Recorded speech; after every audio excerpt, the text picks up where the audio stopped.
شما را میگیرم. الرحمن الرحیم و به نستعین و صلی الله علی سیدنا محمد.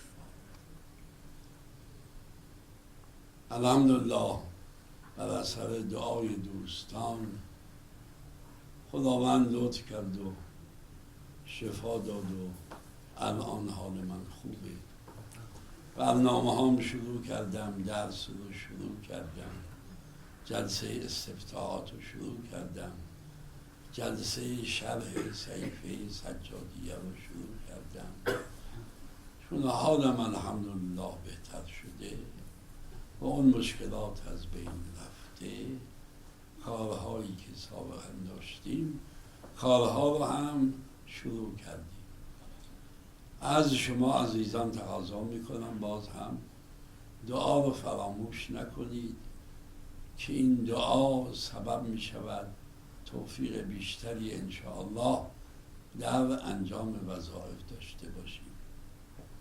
و سعی کنید در میان خودتون هم اختلاف نباشه، همه دست اتحاد به سوی هم دراز کنید، نه تنها جمعیت شیعه ها با سنی ها و سنی ها با شیعه ها، چون میدانید دشمنان مشترک مشغول فعالیت هستند کسانی که دائما فعالیت میکنن بین مسلمان ها و غیر مسلمان ها اختلاف بشه یا بین خود مسلمان ها شیعه و سنی اختلاف بشه.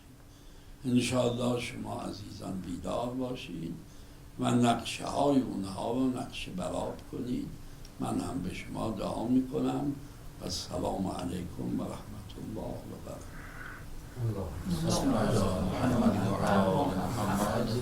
حضرت آج مرجع علی قدر کی خدمت میں حاضری کا شرف حاصل ہوا ہے. الحمدللہ روبہ صحت ہیں اور آپ تمام علماء ہندوستان کی دعاؤں سے، تمام علماء کی دعاؤں سے روبہ صحت ہیں. الحمدللہ درس خارج شروع ہو چکا ہے، تمام درس حاجی آغا فرما رہے ہیں اور آپ تمام علماء ہندوستان کا شکریہ ادا کیا ہے. آپ لوگوں نے جو دعا کی ہے آئندہ بھی دعا فرمائیں اور آپس میں اتحاد و اتفاق رہے. مسلمان ہند و غیر ہند جہاں جہاں بھی مسلمان ہیں اور شیعہ آپس میں اتفاق نہ رکھیں بلکہ شیعہ اور سنی سب آپس میں اتفاق رکھیں. شیعہ اور سنی دو بھائی ہیں، دو جان ہیں، ایک روح ہے، لہٰذا آپس میں اتحاد اور اتفاق سے رہیں. والسلام علیکم ورحمۃ اللہ وبرکاتہ.